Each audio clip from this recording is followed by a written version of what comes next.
People lose their calm because they never trained their mind to hold the line under pressure. They think peace comes from silence, but real calm shows up in conflict. The secret isn't avoiding difficult people, it's mastering yourself so deeply that no one can shake your inner stillness. This calm becomes your power. It sharpens your decisions, protects your energy, and commands respect. Once you learn how to build it, no one you deal with can steal it. In a few moments, I'll teach you how to stay calm, centered, and unshakable, no matter who challenges you. Your calm is the real power. You believe it's the loudest voice that wins. But look again. The man who remains composed when others lose their heads, he commands the room.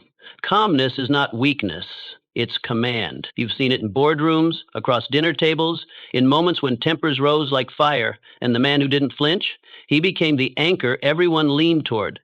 Your nervous system can be trained, yes, trained. Just like muscles grow under pressure, your composure grows under friction, but only if you allow it. You've allowed people's moods to shape yours. Their urgency has become your panic, but it doesn't have to be this way, not anymore. To remain calm, you must detach your sense of self from external events. A disagreement does not define you. A rude tone does not threaten your worth. You anchor your identity in purpose, not emotion. This allows you to respond, not react. Your calm becomes a decision, not a mood. Picture yourself in a heated meeting. Voices rise, accusations fly, everyone watches for someone to lead. You don't shout. You don't defend. You speak slowly, clearly. You listen before you speak. Suddenly the chaos loses its grip because your stillness disrupted the storm. Can you recall a moment when you lost your cool and regretted it later? What if in that very moment you had paused? What if you had chosen silence instead of sarcasm? Would the outcome have been better? Most people walk into interactions ready to defend, ready to fight. But you walk in ready to lead. You lead not with force, but with steadiness. In that, you become magnetic, respected, trusted. That is the beginning of power. That is the beginning of your calm legacy. Calm is not natural, it's trained. You weren't born patient. No one is. You were born crying, reacting, demanding. But you can be trained. You can be reconditioned. You can learn to slow your reactions, to pause before you speak, to observe without judgment. That training begins today. The truth is, most people don't want to train their calm. They want to blame their temper. They say, I just have a short fuse. But a fuse can be lengthened. You lengthen it with discipline. Start by observing your patterns. Who sets you off? What words trigger you? Is it tone? Is it disrespect? Notice. Then plan. Rehearse your response before the moment comes. Prepare, not with words, but with posture, with breath, with intention. Picture this. You walk into a room and someone insults you directly. Everyone waits for your reply, but instead of striking back, you smile gently. You say nothing. You pour your energy into stillness. The offender looks small. You look unshaken. Have you ever met someone who seemed untouchable, who couldn't be riled? That man trained for it. You can train for it too. Ask yourself, do you want to be calm only when life is easy, or do you want to be calm when it counts? Because calm is not about being passive. It's about being in control of your emotions so they don't control your life. And that control is earned, one moment at a time. Let others be loud. You stay grounded. You don't have to prove your power. That's the trap most fall into. Believing that strength must be declared, that presence must be announced, that worth must be shouted from every rooftop. But real power doesn't need a microphone. It doesn't perform. It doesn't clamor for the spotlight. It is quiet, steady, certain. You've seen them. Men who beat their chests with bravado, who interrupt to assert dominance, who speak more than they listen. They talk over others, not because they have more to say, but because they fear silence. But true authority doesn't shout. It doesn't flinch in stillness. It commands without demand, because when you know who you are, you don't need to convince the world. A grounded man doesn't enter a room trying to impress. He observes, he listens, he studies before he speaks. And when he does speak, his words carry weight, not because of volume, but because of value. People listen not because he asked them to, but because he gave them a reason to. That kind of man doesn't just enter a room, he changes the energy of it. In heated moments, when tempers rise and voices crackle, the loudest man often loses. He reveals too much. He gets rattled. His emotions spill out, weakening his posture. But the grounded man, he waits. He breathes. He doesn't react. He responds. He watches the fire burn down before stepping forward. He doesn't throw punches of emotion. He strikes with clarity. Picture this. You're accused of something unfair. All eyes are on you, expecting you to explode or crumble. But instead, you hold the silence. You don't defend yourself with frantic words. You meet their gaze. You speak one line of undeniable truth. And suddenly, the crowd turns. Not because you shouted, but because you didn't. That is the power of stillness. It cuts through chaos with precision. Too often, we waste energy trying to be heard by people who have no intention of listening. We argue with those who already made up their minds. We try to explain ourselves to noise, but wisdom whispers. Don't engage what doesn't serve you. Stay rooted, stay calm, stay you. Grounding yourself means letting go of the need to react. It means walking through the world on your terms. Not faster than necessary, not louder than required. You walk slower, you speak less, you listen more, and you act only when the moment demands it. That's not passivity, that's control. Others will burn themselves out chasing attention.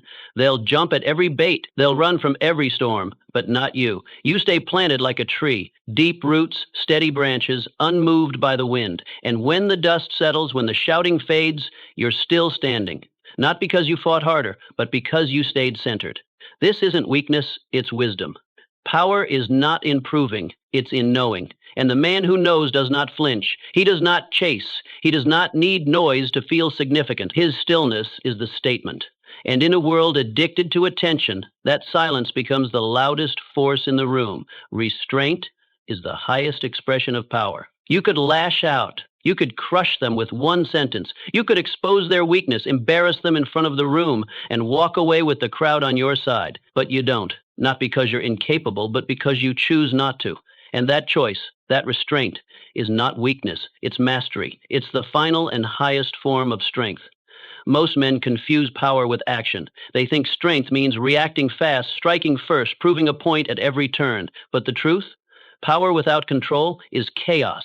The man who throws every punch, answers every insult, and reacts to every offense isn't powerful. He's enslaved by his emotion. The real warrior, the real leader, is the one who knows he can, but decides not to. Not out of fear, but out of vision.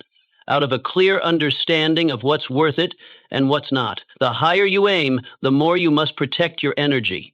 Every fight has a cost. Every confrontation has a price. And the wise man counts the cost before swinging the sword. He doesn't spend his strength proving things to people who don't matter.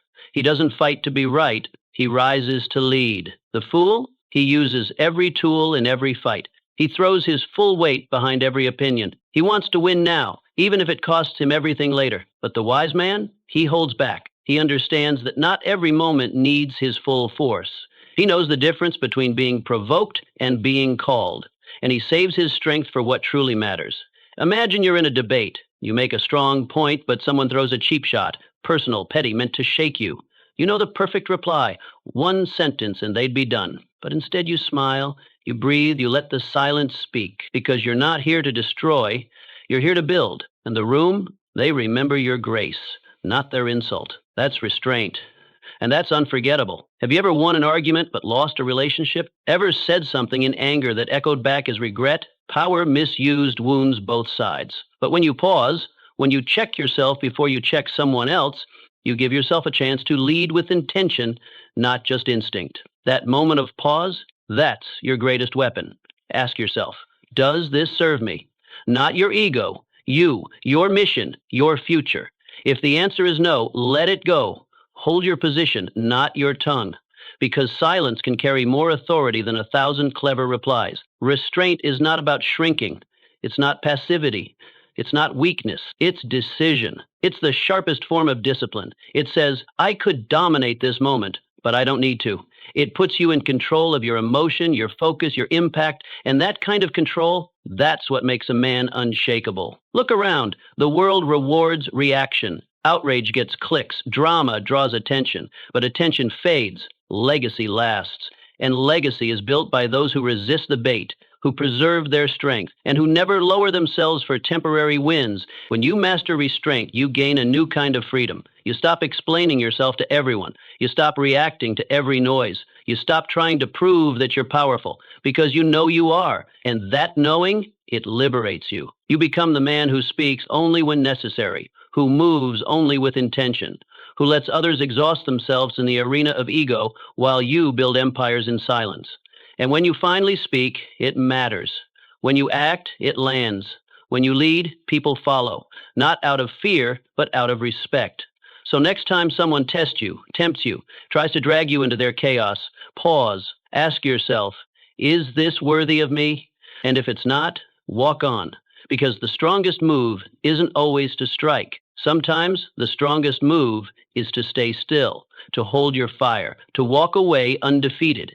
And that's not weakness, that's restraint. That's power at its peak. Speak like a surgeon, not a swordsman. Words are not toys. They are not ornaments for your ego, nor casual sound bites to fill silence. Words are tools. They are hammers and scalpels. They cut and they heal. They build and they destroy. And how you use them, carelessly or precisely, reveals the depth of your discipline. Most men swing their words like swords, reckless, emotional, loud. They speak to dominate, to impress, to win the moment. But you must speak like a surgeon, with precision, with purpose, with care, because one sentence can shift the course of a conversation, a relationship, or a life. One careless phrase can leave a scar that no apology can erase. When you recognize that every word carries weight, you begin to choose them with intention. You don't waste breath trying to be clever. You don't reach for drama. You speak when it serves, not your pride, but your mission. You speak not to be right, but to be effective. In high-stress situations, most men do the opposite. They raise their voices, hoping louder means stronger. They speak with sharpness, hoping their edge will be taken as leadership. But volume isn't command, emotion isn't direction, noise only creates more noise. You must do what few can, lower your voice, slow your speech, make space between your sentences. Let your calm become the loudest voice in the room. Picture this. A team is panicking after a major failure. Accusations fly, voices escalate, fear spreads like fire. In the middle of it, you raise one hand, not with force, but with composure. You speak in a low, steady tone. You don't add to the heat, you cut through it. You state the facts, you offer a plan. You remind them of what matters. And slowly, the room changes, not because you shouted, but because you anchored. That's leadership. Have you ever walked away from a conversation knowing you were right, but wishing you'd said less or said it better? Have you ever delivered the perfect comeback, only to feel empty afterward? That's because the purpose of speech isn't just to win, it's to move things forward. When you speak from ego, you may win the moment, but you lose the respect, the trust, the momentum. The man of strength sharpens his tongue not for show, but for service. He trims the fat from his sentences. He doesn't dump emotion into his words. He distills clarity from thought. Before he speaks, he writes. Before he writes, he thinks. Before he thinks, he listens. That is how precision is born.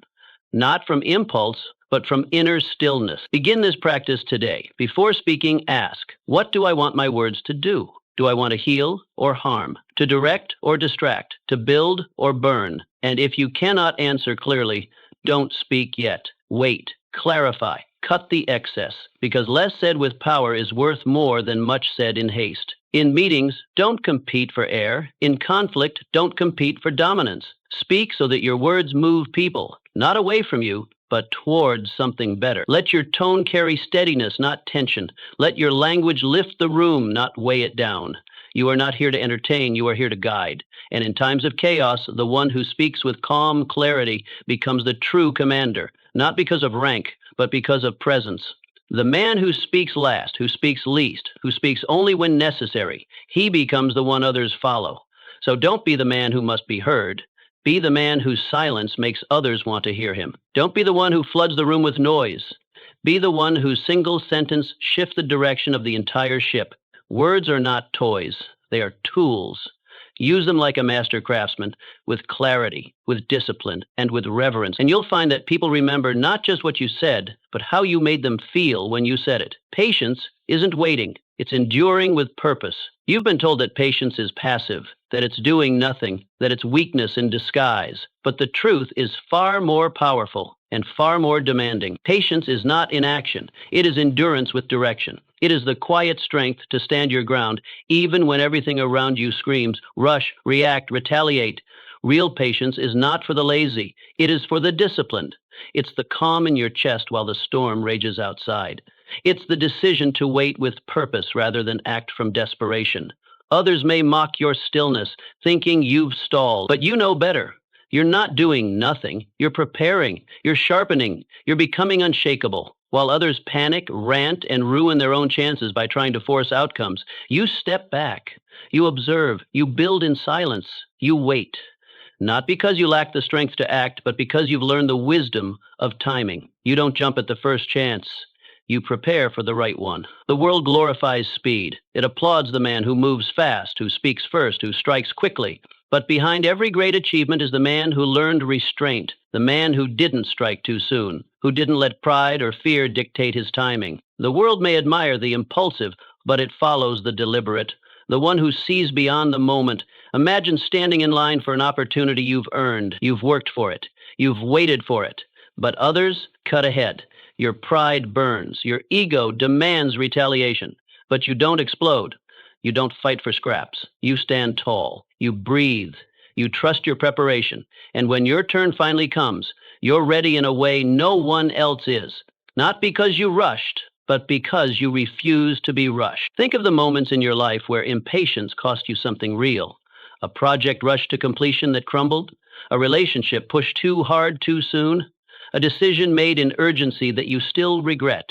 How many of your detours were self-inflicted, born not from lack of talent, but lack of patience? Now imagine if you'd waited, sat with the tension, held the silence, trusted the pace. How different would things be? This is what real patience demands, the ability to sit inside the delay without bitterness, to hold space between desire and fulfillment and not fill it with noise or drama, to trust that preparation is progress, even when there's nothing to show for it yet, because the delay is not empty. It is working on you, shaping you. Patience is where your character is built. It teaches you how to lead yourself before you lead others. It tempers your emotions. It strengthens your mind. It matures your vision. It shows you the difference between what you want now and what you're truly meant for. Start practicing daily patience. Delay small gratifications. Let the moment pass without needing to insert your opinion. Listen longer than you're comfortable. Resist the itch to prove your point. Let someone else take the spotlight. Watch how your strength grows, not in noise, but in restraint. You become a master of patience by enduring small tests, waiting in traffic without cursing, holding your tongue in arguments, taking a breath before answering, letting a goal simmer until it's fully cooked, not half-baked from haste. And over time, that quiet self-control becomes something others feel. They begin to trust your timing. They rely on your steadiness. You become the one they turn to, not because you rush, but because you know when to move. Patience doesn't mean doing less. It means doing what matters when it matters most.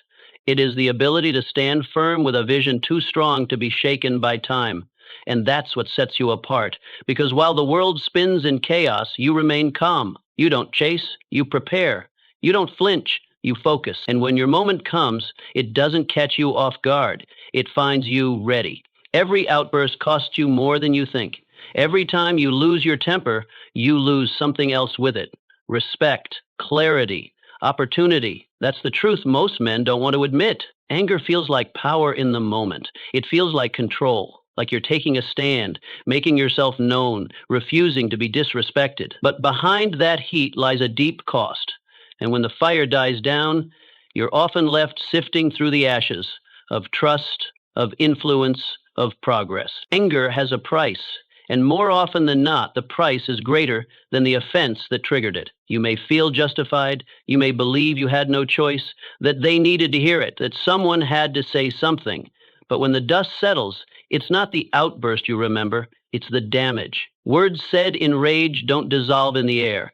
They leave marks, they create walls, and sometimes those walls take years to break down. Your energy is your currency. Every decision you make, every problem you solve, every plan you execute demands focus. But when you waste that energy on outrage, on proving your emotion instead of pursuing your mission, you rob yourself, you give away your direction. You trade long-term vision for short-term validation, and that's a poor deal every time. Picture this. You're running a business. A worker underdelivers or makes a costly error. Your first instinct? Slam the table, raise your voice, assert dominance.